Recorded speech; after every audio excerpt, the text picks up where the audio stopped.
আসসালামু আলাইকুম এভরিওয়ান। আমি স্বপ্নিল। আমি বাংলাদেশ থেকে মালয়েশিয়াতে পড়াশোনা করছি এশিয়া প্যাসিফিক ইউনিভার্সিটিতে। এটি কোনো স্পন্সর্ড ভিডিও না, কোনো ইউনিভার্সিটি কোলাবোরেশন না।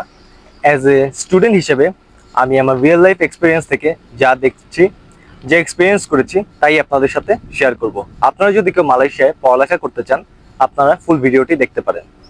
ইউনিভার্সিটি কিভাবে চুজ করব, ভিসা সেফ কিনা, কস্ট কত, মালয়েশিয়া আসা অ্যাকচুয়ালি ওর্থ ইট কিনা, এই সকল প্রশ্নের উত্তরই আমি দেওয়ার চেষ্টা করব স্টেপ বাই স্টেপ। আমি যখন অ্যাব্রোড নিয়ে স্টাডি করতেছিলাম তখন আমার মাথাতেও কানাডা, অস্ট্রেলিয়ার মতো দেশগুলো ছিল, কিন্তু আমার মেইন কনসার্ন ছিল visa risk, cost, family pressure, এইসবই। সো মালয়েশিয়া চুজ করার আমার মেইন রিজনগুলো হলো এখানে ভিসা প্রসেসগুলো খুবই ইজি, এখানে টিউশন ফিজ ম্যানেজেবল এবং এটি একটি মুসলিম ফ্রেন্ডলি কান্ট্রি। প্রথমেই স্টুডেন্টদের বেসিক যে কোশ্চেন থাকে, মালয়েশিয়া কেন চুজ করব। মালয়েশিয়া চুজ করার অন্যতম প্রধান কারণগুলো হলো মালয়েশিয়ার এডুকেশন কোয়ালিটি অনেক ভালো। মালয়েশিয়ার এডুকেশন কোয়ালিটি ইউরোপ অথবা অস্ট্রেলিয়ার সমান এডুকেশন কোয়ালিটি আপনি পাবেন, কিন্তু টিউশন ফিস তার অর্ধেক। মালয়েশিয়ার ভিসা প্রসেস অনেক সহজ। মালয়েশিয়া একটি মুসলিম প্রধান দেশ এবং মালয়েশিয়াতে আপনি অনেক বাংলাদেশি স্টুডেন্টস পাবেন।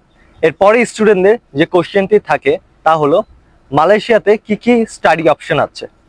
মালয়েশিয়াতে মেইনলি 4 টাইপের স্টাডি অপশন আছে: ফাউন্ডেশন, ডিপ্লোমা, ব্যাচেলার্স এবং মাস্টার্স। ফাউন্ডেশন কাদের জন্য? ফাউন্ডেশন মেইনলি যারা এসএসসি দিয়ে আসতে চায় তাদের জন্য, অথবা যারা এইচএসসিতে আশা অনুরূপ ফল পায়নি তাদের জন্য। ও লেভেল বা এ লেভেল দিয়ে আসার পরেও ফাউন্ডেশনে আসা যায়। ফাউন্ডেশন কোর্সটি সাধারণত 1 বছরের হয়ে থাকে। এখন কথা বলবো ডিপ্লোমা নিয়ে। ডিপ্লোমা মেনলি 2 থেকে 2.5 ইয়ার্সের কোর্স হয়।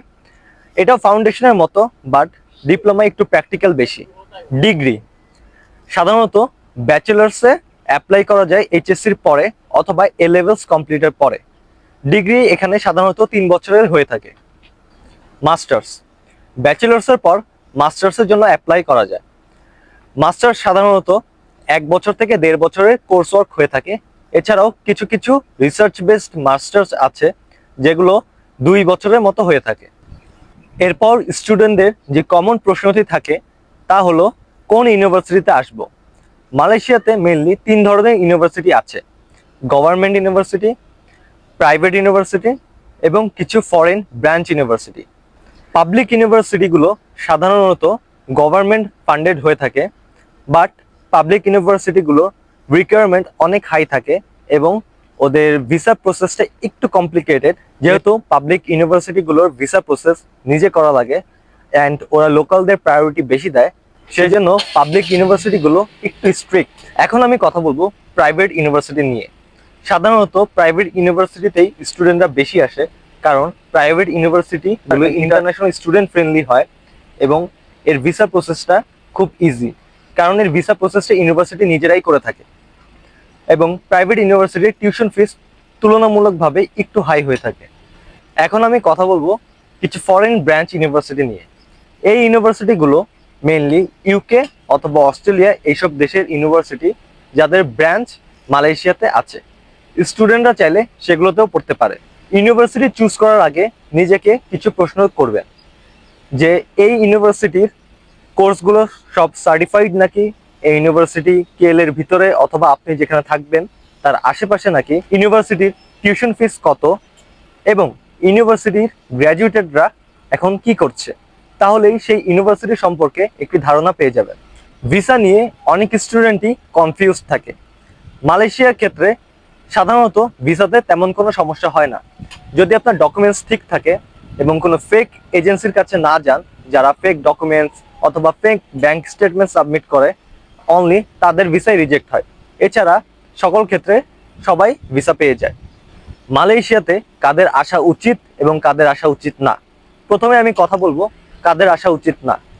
যারা শর্টকাটে সাকসেস চায়, যারা অনলি ইনকাম ফোকাসড এবং যারা পড়াশোনা করতে চায় না, তাদের জন্য মালয়েশিয়া না। মালয়েশিয়ার অন্যতম একটি বিগেস্ট মিথ হলো এর কস্ট ব্রেকডাউন। অনেকে মনে করে মালয়েশিয়া খুব এক্সপেন্সিভ, অনেকে মনে করে মালয়েশিয়া অনেক চিপ। মালয়েশিয়া মোটেও খুব বেশি এক্সপেন্সিভ না, মালয়েশিয়া মোটেও খুব বেশি চিপ না, মালয়েশিয়া এর মিডলে। আপনারা যদি অস্ট্রেলিয়া বা কানাডার মতো দেশগুলোর সাথে কম্পেয়ার করেন টিউশন ফিস ব্যাচেলার্সের ক্ষেত্রে, তাহলে মালয়েশিয়ার টিউশন ফিস এর হাফ।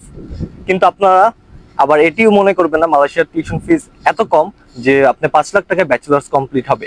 মালয়েশিয়াতে যদি আপনার ব্যাচেলার্স কমপ্লিট করা লাগে তাহলে মিনিমাম আপনার 15 লক্ষ টাকা 3 বছরে খরচ হবে। কাদের মালয়েশিয়া আসা উচিত?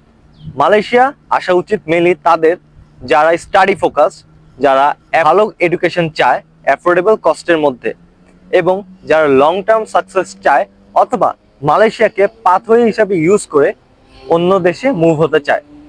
আপনাদের যদি আরো কারো কোনো কনফিউশন থাকে অথবা ডিটেলস আরো ভিডিও লাগে, দয়া করে আমাকে জানাবেন।